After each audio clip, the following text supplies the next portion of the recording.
At this time, we will have the Ward 3 City Council Forum, and I was explaining to the candidates they have 2 minutes to stand here and say whatever they wish for 2 minutes for you, the audience, and for our YouTube camera there, and then we will have questions from me, and after I ask some questions, Helga there will have a piece of paper and a pen. If you got a question, raise your hand and she will give you the piece of paper and you can write your question on there and she'll bring it up there to me. And without any further ado, we will first hear from the candidate for 2 minutes, Ernest Brockman.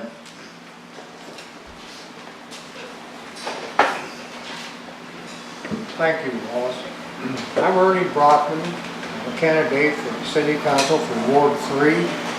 And my purpose for running for this office is, I'm going to give you one of my bullets on my card there. To bring civility and maturity to the City Council. I have noted in the past few years it has kind of gone downhill quite a bit, and that's a big concern. Now everybody will talk about fiscal responsibility. I'm for that also. Downtown development, I'm for that also. But I think my two big ones are, as I said, civility and maturity in the City Council. Also, I'm the chaplain for the fire department, so I have become pretty knowledgeable about public safety in Clarksville. And yes, we built a new precinct. We built 2 new fire stations. But I'm kind of questioning the equipment that our police and fire are using now, some of the reliability along those lines. That's a big concern. And I just have to say this, if you live in Ward 3, I really would appreciate your vote.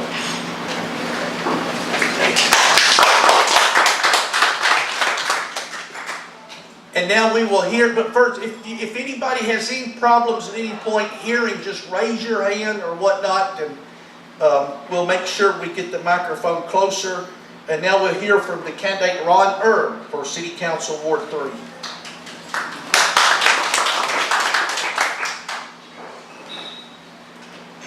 Thank you, Wallace, and thank Brightway Clarksville for having this forum for us. I'm Ron Erb, candidate for Ward 3.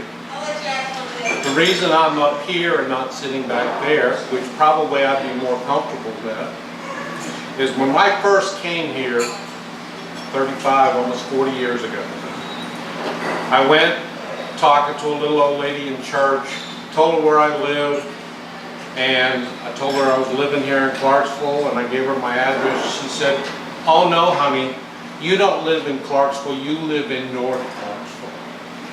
You will never be part of Clarksville." I see the same thing today, almost 40 years later. 41A is dead as a hammer. We got empty store, empty store, empty store, Walmart, Quickie Mart. I see over on Wilmer Rudolph, by the way, if you live in North Clarksville and you want to go out, there's a couple of restaurants in North Clarksville. Everything else is down on Wilmer Rudolph or down here.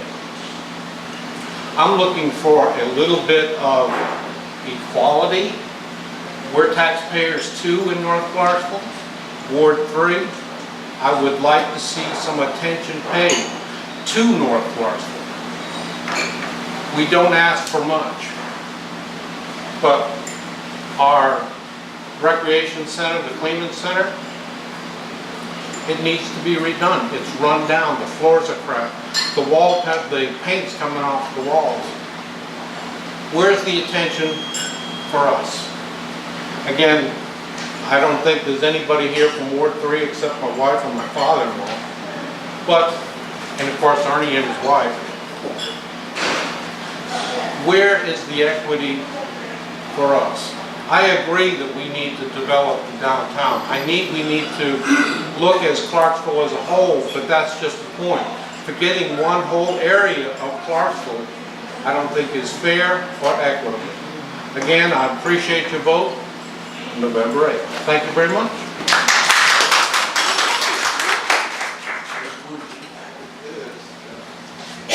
Now we will have the question period in which they have 1 minute to answer some questions thereabout. We won't be real strict on time.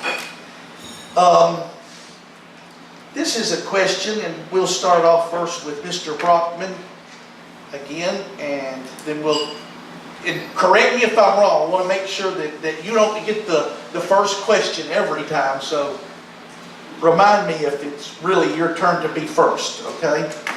But the first question I want to ask, it's kind of open-ended.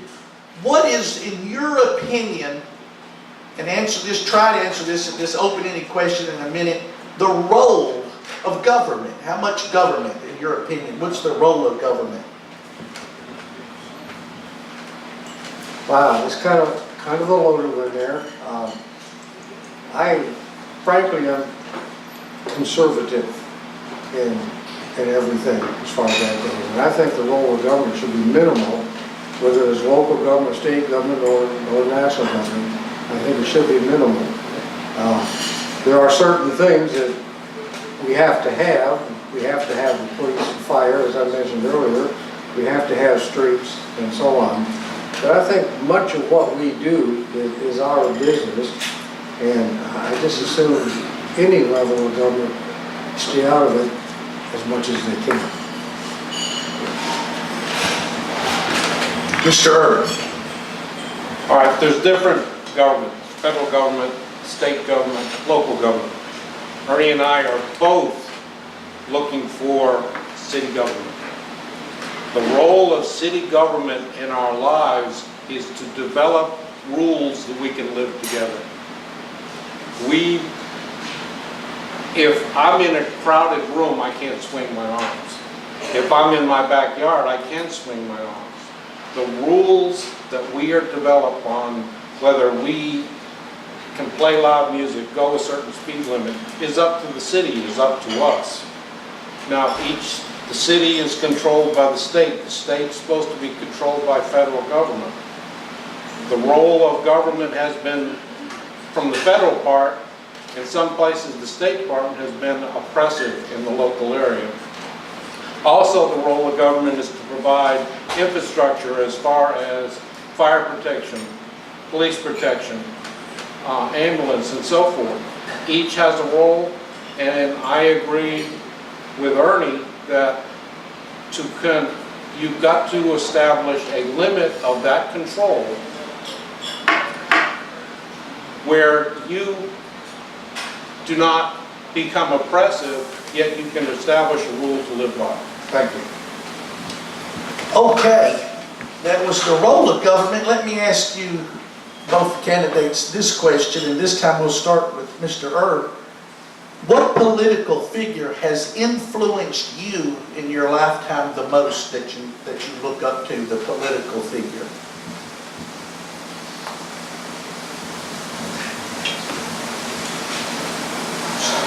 Difficult one. Political figure, my political figure, though he tended to be a little bit of a dictator, was Winston Churchill and the challenges he fought during World War II. That spirit of which he had to make a stand against a government that was not willing to fight the war and are not willing to do anything for it. He was willing to band together during those times and rally his country to defeat Nazism in Europe. Thank you. Mr. Brockman, what political figure has influenced you the most? It is a tough one. I have been reading over the past few years biographies of prominent, mostly Americans, and I hate to mimic, but I have to say that Winston Churchill probably would be one of the biggest.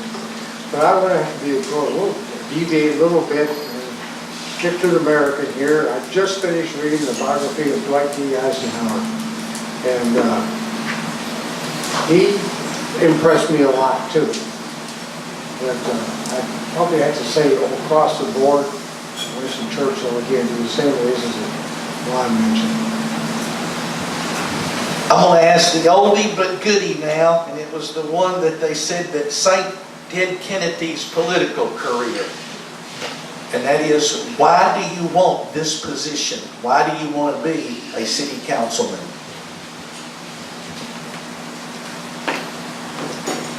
I want to be a city councilman because I love Clarksville. I like to see Clarksville as it grows, and I want to be a part of that. I want to help steer it and guide it, shall we say, in its growth as much as possible as a city councilman. I want to serve the people of Clarksville. I guess most of my life, that's about all I've done is serve in one way or another, and I'd like to continue that. I'd like to see Clarksville develop and grow into a city that we could all be proud of. Mr. Ernest. I want to become the representative for Ward 3 for basically a few reasons. Number one is I don't think we are being led in Ward 3 right now. I think we have become, or our leadership now has become a follower. I am not comfortable sitting here. I am more comfortable waving a flag for somebody else. But no one's showing up, the leadership's not there, and I'm saying, with God's help, I'm going to do it. There are a number of things I want to accomplish during the next few years. I want to reestablish the input that the people of Ward 3 have. We haven't had a town hall meeting since 2013. So where is the present leadership getting his direction? If it's not from the people, it must be from someone else. And I'm going to stop there. This is a good place to Okay. The city and the county, as some of you know or may not know, funds nonprofits that are not government agencies. Should tax dollars be used to fund nonprofit organizations, especially in the light, in the last few months, we've seen a lot of the nonprofits with some pretty bad scandals in the newspaper and whatnot. But should we use tax dollars to fund nonprofits? Mr. Earp. I'm going to answer that simply, no.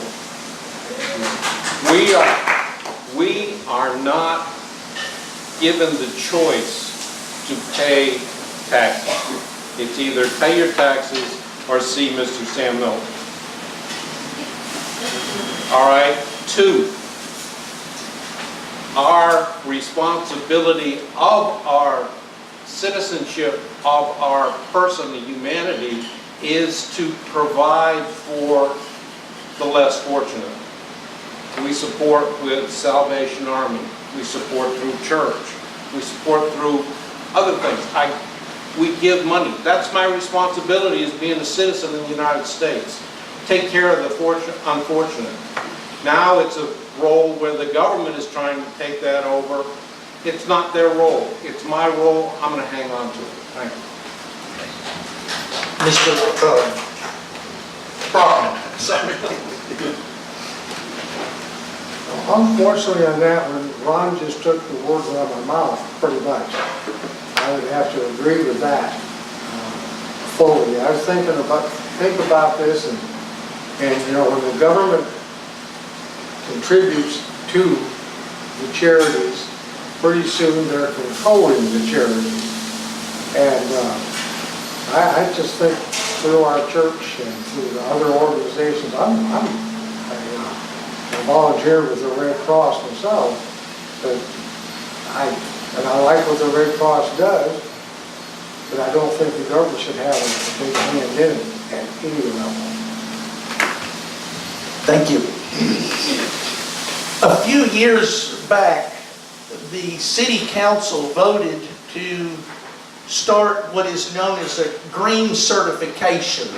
That is, the local city government, the city of Clarksville, has requirements for businesses, and those business owners go to classes and this sort of thing, and they get the stamp on their business on the door, kind of like the city government stamp of approval that says that they are green certified.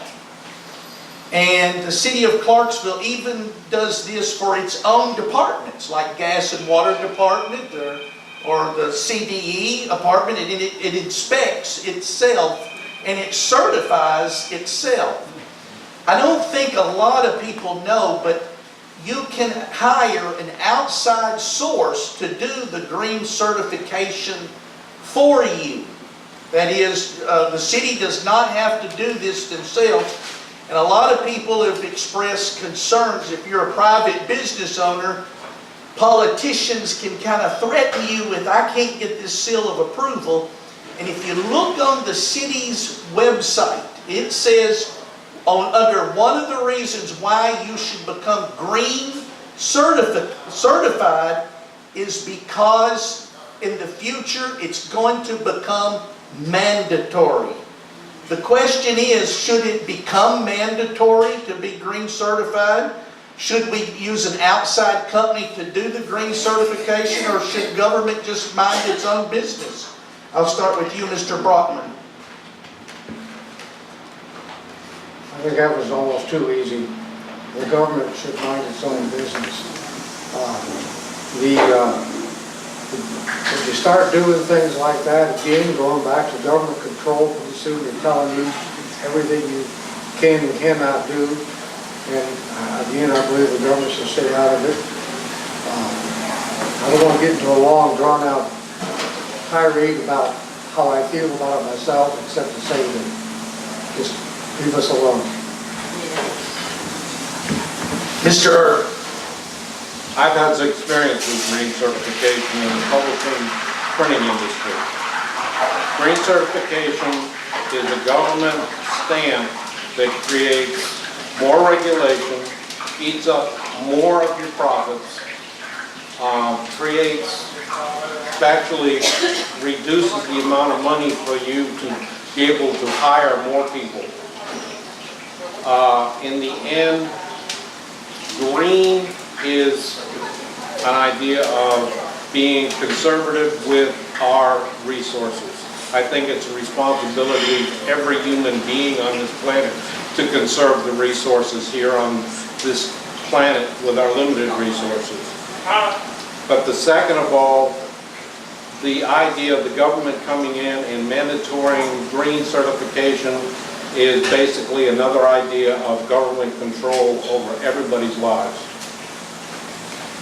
Thank you. Several years ago, the state legislature left it up as the decision of the cities whether or not to allow carry permit holders to have their weapons, their guns, in the city parks. The state legislature did not just give a blanket to allow it, they just left it, said if your city by resolution passes it, you can have that in the parks. At first we had voted it out, then we voted it back, we voted not to do it, then that was overturned, and we voted to allow our citizens now that's not every citizen, just a carry permit holder, that they can have their weapons at the Blue Way or the Green Way or in the city parks. If you are elected, will you try to overturn that and disallow permit holders to have their weapon in city parks, or will you work to continue to allow them to have a weapon in a city park, Mr. Ernest? I will continue to let people have their sidearms. Unfortunately, people like me wear glasses. I couldn't shoot my toe off with a pistol if I was aiming at it. The freedom to carry a firearm is laid out for you in the Constitution. it will not be prohibited. Point done, I'm done. Mr. Brockman. I have to agree with Ron again. I'm going to make this offer to him. Whoever wins the selection, doesn't matter. I will still walk the greenway with him if he wants me to, with my side on. Good. And take care of it.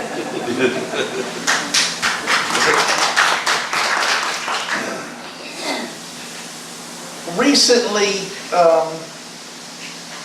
we had with the city of Clarksville, during the budget meeting, there were several amendments made to the budget just on the second reading at the last second. And one of those, there was a proposal to hire what is called a cultural practitioner. And this sort of caught most of the council members by surprise because, see, this was on second reading. It was never really discussed at the executive committee. But a cultural practitioner, I think if you Google it, some of the colleges in California and places, they want to celebrate different cultures, and they will make sure that you have cultural awareness within the city, that sort of thing. And the price for this cultural practitioner was, the salary was $65,000. But that did not include, the Social Security and the benefits. Some people said that, well, America is its own culture, and there's not really a need to have a cultural practitioner. But some argued that, yes, because Nashville has voted to have this cultural practitioner there, that works in their city, that we should have one to celebrate your culture or whatnot, and hire this person.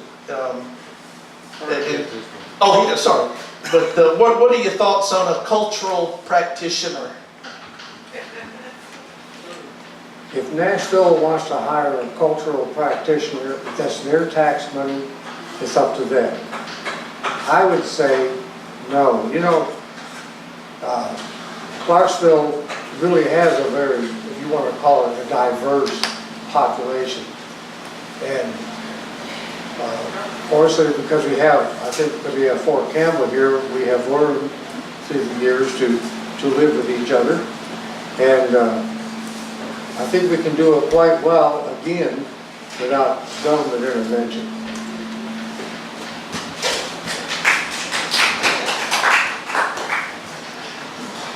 This idea of a cultural practitioner, I'm glad Wallace explained it to me.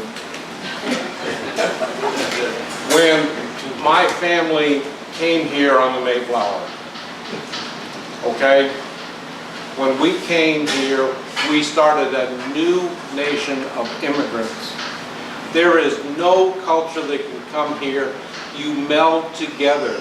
We have, our Christmas celebrations have French, German, English connotations. The new Spanish influx that we're seeing now, that's being mingled in. In 10 years, our Christmas celebration is going to be different. But by God, it's American. That's where I stand on that. There's no way I would do. America is its own culture. It is a movable culture. What happened 20, 30 years ago is now different. But we're all one people, under one nation, under one God. Thank you. And that will be voted on. A lot of these questions are a little different than the Chamber of Commerce. These are actual things, if you're elected to this office, that you will be facing. If it doesn't come before you take office January 1st, it might come up even before then. Another one that has been talked about mostly with the city mayor and is participating and spending the billions of dollars for the train to go to Nashville. And there's been a lot of only positive talk about a train system to go to Nashville and how wonderful it would be. But in light of the Amtrak, several years ago and the disaster that it turned out to be, after the newness sort of wore off, then it wasn't such a big deal anymore. But now the big talk is and I forgot how many billions, but I'm talking billions with a B, that it would take the train to Nashville. Certain questions are not answered, like once you get off the train, then how do you get around? And I know you say, well, in Europe they do that. European towns are real tight, but what are your thoughts on the train to Nashville? Oh, I'm sorry. Remember, Sorry. $6 million is the tip of the iceberg on this. Think of what Wallace just said. We have developed a train system, a transportation system that's in its infancy here in Clarksville. In New England, we've had our subways and our buses and so forth running for almost 100 years. We have gotten rid of all that infrastructure down here. To catch up both here in Clarksville and in Nashville, we're talking not $6 billion, but I bet you double or triple it. And how much of that burden when we come into Clarksville is going to be set right on our taxpayers, where we have a higher priority. A train system to Nashville would have to be cheaper, quicker, and faster. I don't think it's going to happen unless they shut down 24. When they shut down 24, come talk to me about a train. Mr. Brockman.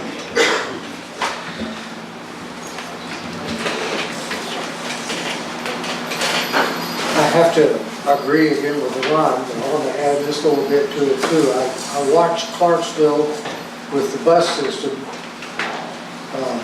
If this is a lesson for anybody, I see buses that might have 1 or 2 people on it. I see empty buses all the time. And I can't believe that the bus system in Clarksville is they even breaking even. I know they're not. And I don't believe the train system would either. It's just money down the drain. And I would agree. You have to close 24 to make it work. Thank you. This is another item that this will come up on your term, I'm quite sure, because it's been said this will come up. We have a gentleman in Clarksville who is an activist in the LGBT community, and he has talked in front of the city council with a request. And this will be coming in front of the city council at some point, and that request is doing like the city of Nashville and recognizing the 1968 or 1969 Civil Rights Act that was proposed. The 1968 Civil Rights Act was for race, religion, gender, sex, and he would like to have the LGBT recognized the same way, to include in that 1968 Civil Rights Act. What are your thoughts on including the LGBT as a part of the 1968 Civil Rights Act within the city?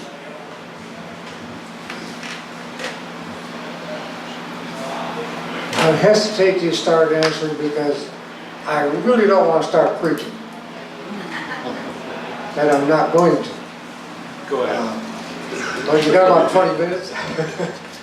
I think we're just barking up the wrong tree there. I think that is not an issue. I mean, it's an issue perhaps for them, but for me it's not an issue. The folks that we're talking about, their lives can go on without city council and city of Clarksville's help. I say again, stay out of it. It's strictly their business for themselves.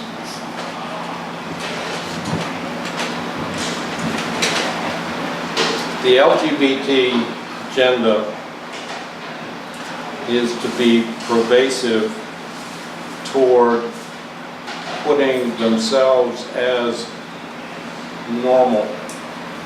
All right? As a Christian, I cannot accept that. There's another problem with the idea of a person can change genders. But the problem is I can be a male today and I can be a female tomorrow. So whatever I feel like, I can use that particular bathroom. So until that law changes, so you make your decision whether you want to be male or you want to be female, until that law changes, hands off. There's no changes. Thank you. Okay. We are getting close to, okay. Recently passed, now this, you're thinking that this won't come up on my turn. Praise the Lord, because it's already passed and over with, but that's not entirely true. A portion of this could come back, and that is the recent discussion and the approval of by the city and the county of the TIF, the downtown TIF area, the tax incremental financing. Some of when it was voted on in the city council, it passed by one vote. If one vote would have changed one way or the other, this would have failed. But in any case, it was argued from one council member, and that was not myself, but one council member said he would have been okay with the TIF if before this government money would be approved for the contractor that builds downtown, if the elected body, that is the city council, could be the final approval and not just the CBID, an unelected body. That was the problem he had. He wanted just to, and whenever, just for information, many of the people that are put on boards, the board will say, we would like this person, and they are submitted to the city, but they don't get to put them on without that elected official's approval, and we approve these people on the boards in both the city and the county. I guess the question is, what are your thoughts on a TIF? And if you are for the TIF and you think the TIF is the way to go, would you object if in the future someone tries to amend that TIF where the elected officials would have final say-so and oversight? And who goes first this time? Sorry, Mr. Ernest. You rattled on the TIF, we have, in this particular circumstance when we're talking about downtown, the city council has been playing with trying to find some development for downtown since the tornado. And we've been in a free fall basically in most of downtown. It's the only option I've ever heard of someone doing something downtown. Now, downtown right now is Lawyer Central. It is where the courthouse is. But as far as getting people to come in, I don't know the details of the TIF, but usually when you've got federal money involved, there's strings attached. I don't know what those strings are. I would have to research it more, but right now, as the only option that's out there, I support the TIF. I do support that the taxpayers, through their representation, have control over that money, not an individual that can freelance on themselves. But again, that's where I stand. Thank you. Mr. Brockman. I'm glad Ron went first on that one. I do have some reservations because I feel like what we have is the city government and the county government, instead of talking with each other about this, and they're both involved in it, instead of talking to each other, they're talking past each other. And I would like to see some development downtown, but I'd like to see it back up, perhaps start over again and have them talk to each other. If that's a focus for both of them, and of course it would be because the county government is downtown too. and so much of the county is there. But I just think they really need to take a long, hard look at it together, not separately, but together, and come to some kind of understanding on it. Okay, let me press you guys both on this point. Should the city council have final oversight?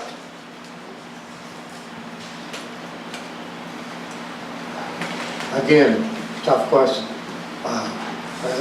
As I try to reiterate over and over again, I like to keep the government out of things, and I think that downtown development would be a commercial enterprise, and it would involve businesses. And yes, I think that the businesses themselves should have the oversight of what they're doing. Now, when it comes to the parts that belong to the city or the county, absolutely have oversight on it. That's the best answer I can give.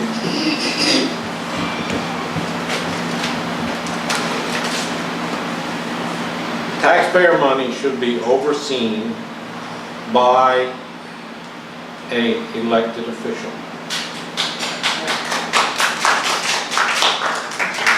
But when I say overseen, when you contract to a contractor to build something, that does not mean that, hey, you need to hire my brother-in-law, or I want all the rooms in it painted yellow or blue. You need to give the contractor a point, because he's doing it, one, to make money. He's not a public servant. The public servant, the elected official, is the one that stands over and say, are we going to get return on investment? Are we getting what we asked for? Does it fit in with the rest of our plan? That's his responsibility, and he's going to be held responsible when it comes down to next year for a vote, when he's going to get voted in or voted out. Thank you. Thank you. And now we will have the closing statements, and I think the first one will be Mr. Ronner will be the first to close it. I'm always trying to get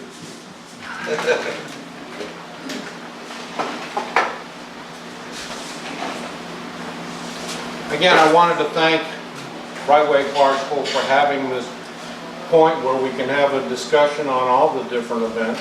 I'd like to thank Wallace for getting all those questions together. But for the last 10 years, we have been going the same way with the same people in Ward 3. It's time for a change. We need new blood on the City Council. City Council has been lately a lot of clown show, a lot of screaming and yelling, as Ernie has pointed out, but it's time for a change on the City Council. I'm running. I think I'm the best man for the job. I've got planning experience. I love my neighborhoods, and I want equity for North Clarksville. I'd appreciate your vote on November 8th. Thank you.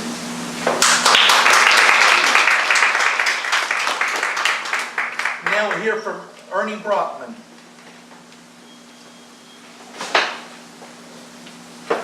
First off, I would like to thank all of you for putting this on, and thank Wallace for putting the questions together. It was a little tongue-in-cheek. I would have to say that I have to disagree with Ron about one thing. I think I'd be the best man for the job. I want to understand that was a little tongue-in-cheek. I'm not trying to be a smart aleck here. But he is right. We're due for change in Ward 3. We're due for change in Clarksville. And I'd like to see that change. I'd like to go back to where I started out with. The City Council is kind of a clown show sometimes, and I think civility and maturity would be the answer to that. And if we just had one or two people that would perhaps be an influence that could make a change in that. And again, I want to thank you all for your attention tonight. And I really appreciate you. Live in Ward 3, I would appreciate your vote.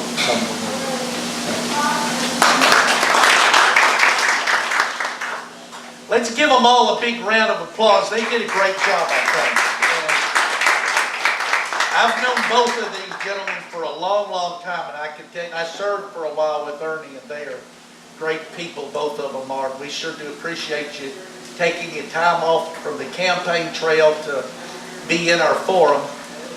If it's okay, we'll take a 5-minute break, and then we will resume with, who's here from Ward 4 candidates? Is there any other Ward 4 candidates? I don't know. The other 3 said that they would be here.